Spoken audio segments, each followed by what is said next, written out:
Hello everyone, my name is Nidhi Sharma. I welcome you all to the Judiciary by PW YouTube channel. जहां पर हम आज आपने देखा ही होगा, 2-3 दिन से आप न्यूज में देख रहे होंगे कि एक सुप्रीम कोर्ट ने अभी एक जो केस था उसको क्या किया है, डिसमिस किया है।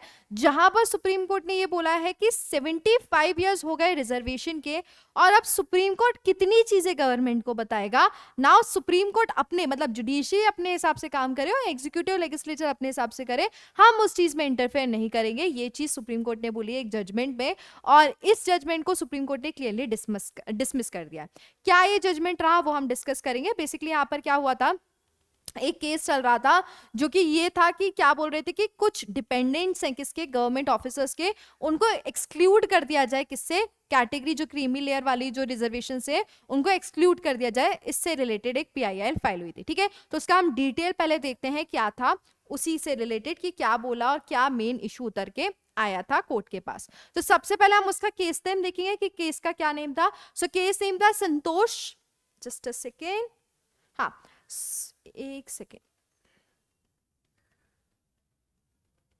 संतोष Malviya versus state of Madhya Pradesh and others. Bench बैठी है justice BR Gavai and justice AG मजैकी एंड मसेके एंड फोरम कहाँ का है, सुप्रीम कोर्ट का मैटर है।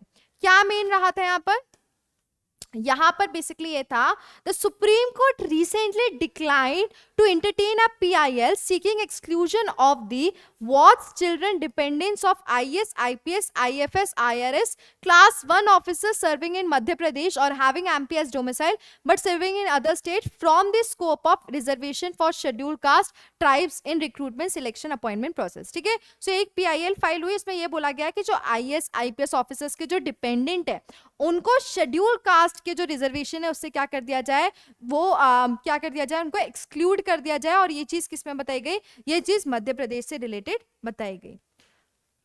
A bench of Justice BR Gavai and Justice AG Masai passed the order permitting the petitioner to withdraw his petition with liberty to take such step as permissible in accordance with law. It was observed that the issue raised along with the prayer for the framing of a policy to exclude creamy layer from SC/ST reservation fell in the ambit of the executive and the legislature.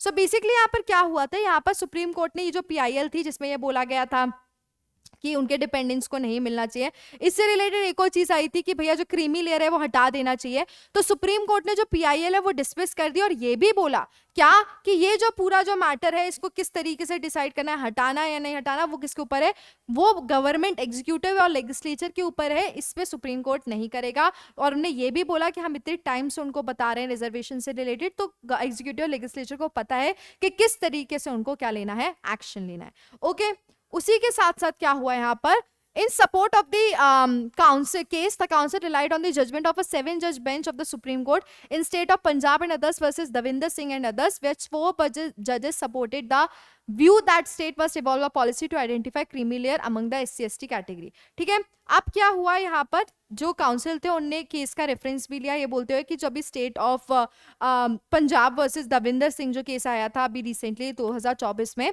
उस case में क्या बोला गया था कि state identify कर सकता है क्रिमिनल लेयर, तो उससे रिलेटेड भी यहाँ पे क्या स्टेट ऑफ काउंसिल ने रखा। ठीक है, बट सुप्रीम कोर्ट ने उनकी PIL क्या कर दी, डिसमिस कर दी कि वो मैटर हम नहीं देखेंगे।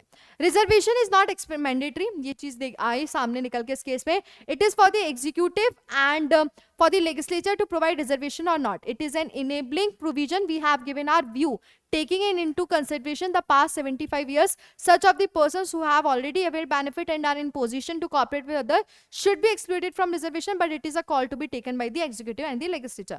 Supreme Court ने ये बोला कि ये जो पूरी चीज है ये एग्जीक्यूटिव और लेजिस्लेचर को करनी चाहिए डिसाइड, रिजर्वेशन मैंडेटरी नहीं है। बट सुप्रीम कोर्ट ने ये बोला कि जो कैटेगरी को इतने टाइम से बेनिफिट मिल रहा है उनको मिलना चाहिए, उनको अवेल मिलना चाहिए, बट ये डिसीजन भी किसको लेना चाहिए, ये डिसीजन में पूरी तरीके से एग्जीक्यूटिव और लेजिस्लेचर को लेना चाहिए। इस बेसिस पे सुप्रीम कोर्ट ने जो PIL थी उसको क्या किया, डिसमिस किया। ओके, सो आपको पता होगा EV चेन्नई के केस में पहले बोला गया था कि भैया शेड्यूल कास्ट में आप फर्दर क्लासिफिकेशन नहीं कर सकते हो, बट अब क्या हुआ, अभी स्टेट ऑफ पंजाब वाला जो दविंदर सिंह है उसमें EV चेन्नई वाले केस को ओवर रूल कर दिया, ये बोलते हुए कि सब क्लासिफिकेशन हो सकता है शेड्यूल कास्ट में, बट वो सब क्लासिफिकेशन किसके बेसिस पे होगा, स्टेट को पूरी तरीके से आइडेंटिफाई करना पड़ेगा और वो सब क्लासिफिकेशन कौन कर सकती है, स्टेट कर सकते हैं। ठीक है, तो ये जो जजमेंट है काफी बार निकल के आया है, इस पर काफी रिव्यू हो रहा है, बट अभी इसी रिसेंटली इसी को कंसिडर करके गवर्नमेंट पब्लिक सर्वेंट वाली चीज जो क्या है निकल के आई कि उनको क्या किया जाए, एक्सक्लूड किया जाए। सो यही था इस केस में, जो केस अभी बहुत न्यूज में चल रहा है कि ऐसा क्या बोल दिया सुप्रीम कोर्ट ने 75 ईयर्स का रिजर्वेशन से रिलेटेड।